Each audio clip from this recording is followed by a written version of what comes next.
అన్న నమస్తే అన్న. నమస్తే అన్న. కాంగ్రెస్ పరిపాలన సంవత్సరం నుంచి చూస్తానే ఉన్నావు, ఎలా అనిపిస్తుంది అన్న? వేస్ట్ అన్న కాంగ్రెస్ ప్రభుత్వం. తీసుకపోయి ఒక డస్ట్బిన్ వేయాలి తప్ప ఓడికి ఒక యూజ్ లేదు, ఏం లేదు. ఎందుకు గెలిపించినవయ్యా అంటే మన చేతి మీద మనమే చేయబెట్టుకుంటున్నాం. అన్న నువ్వైతే పచ్చి అబద్ధాలు ఆడుతున్నావు నాకు అనిపిస్తుంది అన్న. ఎందుకంటే వాళ్ళేమో విజయోత్సవాలు జరుపుకుంటున్నారు, మేము బాగా చేస్తున్నాం అంటున్నారు. మరి నువ్వే ఎలా చెప్తున్నావు? ఎవరు బాగా జరుపుకుంటారన్న? ఇప్పుడు మీరు రైతులు ఊర్లలో పోయి రైతులను అడిగి చూడండి. వాళ్ళు గోస కాదు, లోన్లు కట్టలేక, ఈ కరెంటు లేక, ఇటు కట్టిన రుణమాఫీ తీర్చలేక, ఇటు అప్పుల పాలై చచ్చిపోతారు. అది ఎప్పటి నుంచో ఉంది. ఇంకా ఇప్పుడు ఎప్పుడైతే ఇక కాంగ్రెస్ ప్రభుత్వం వచ్చిందో అప్పటి నుంచి ఇంకా దివాలా చేసే పరిస్థితి ఉన్నది. మళ్ళీ ఇప్పుడు మనం రీసెంట్గా చూస్తున్నాం. ఇప్పుడు హైడ్రా కూడా వచ్చింది కదా. హైడ్రా వచ్చినాక ఇప్పుడు మనం రీసెంట్గా చూసుకుంటే సండే కూడా కూలగొట్టిన కేసెస్ ఉన్నాయి కొన్ని. సండే కూడా వాళ్ళ పర్మిషన్ కోసం పోతే జడ్జి అన్నాడు, మీరు ఏ అధికారంతో సండే కూలగొడతారో మీకు తెలియదా? ప్రభుత్వం ఉన్నాక జనాలకి సహాయం చేయనికే కానీ మీరు ఇంకా అట్లా కూలగొడతారా అని చెప్పి అడిగిండు. ఏది మన జిల్లా కోర్టుల హైకోర్టుల కేసు అయితే దాన్ని కూడా స్పందించలేకపోయిండు ఓళ్ళు మన రేవంత్ రెడ్డి.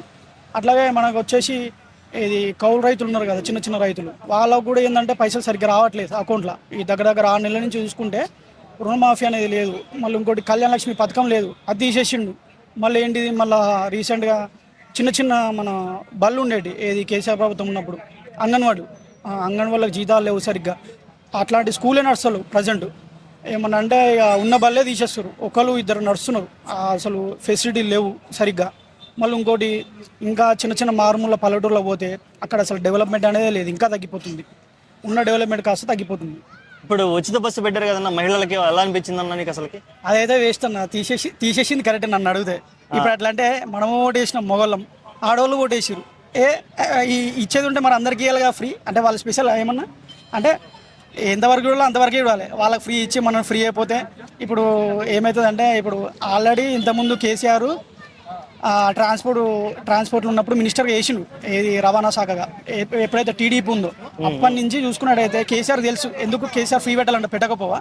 ఎందుకంటే ఒక బస్సు నడపాలంటే 50 లక్షల నుంచి 70 లక్షలు ఖర్చు అవుతుంది. అలాగే ఒక రోజు డీజిల్ ఖర్చు వచ్చేసి దగ్గర కొన్ని కోట్ల ఖర్చు అవుతుంది ఒక రోజుకే. ఆ డబ్బులను ఎక్కడి నుంచి తీసుకురావాలి ఫ్రీ పెడితే? అందుకనే పెట్టలేదు. ఇప్పుడు ఫ్రీ పెట్టిండు.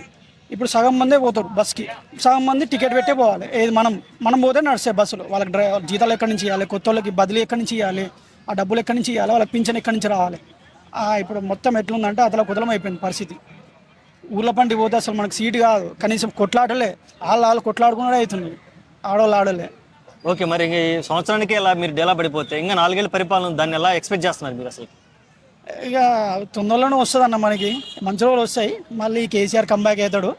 ఎందుకంటే ఇక జనాలు కూడా ఏంటంటే ఒక గెలిపిద్దాము, ఏదో ఒక మంచి చేస్తాడు మనకి అనుకున్నారు. ఏంటంటే కేసీఆర్ ప్రభుత్వం ఎక్కడ మైనస్ అయిందంటే, ఎప్పటి నుంచో ఏది మన జేఎన్టీ కానీ ఓయూ కానీ యుద్ధం కోసం పోరాడారు. అలాగే వాళ్ళ గవర్నమెంట్ జాబ్లు వస్తాయి అని చెప్పి అన్నారు. కాకపోతే ఒక పోలీస్ జాబ్ నోటిఫికేషన్ తప్ప ఎప్పటి నుంచో రిలీజ్ చేయలేదు 10 ఏళ్ళ నుంచి. అక్కడ ఒక మైనస్ అయింది. ఇంకోటి ఏంటంటే కొంచెం ఆ రుణమాఫీ వల్ల కూడా ఒక ఇష్యూ అయింది చిన్నగా. అంటే కొన్ని చిన్న రైతులకు వచ్చినాయి, పెద్ద రైతులకు రాలేదు. 8-9 ఎకరాల పొలం ఒక 5 ఎకరాల వాళ్ళకి వచ్చింది.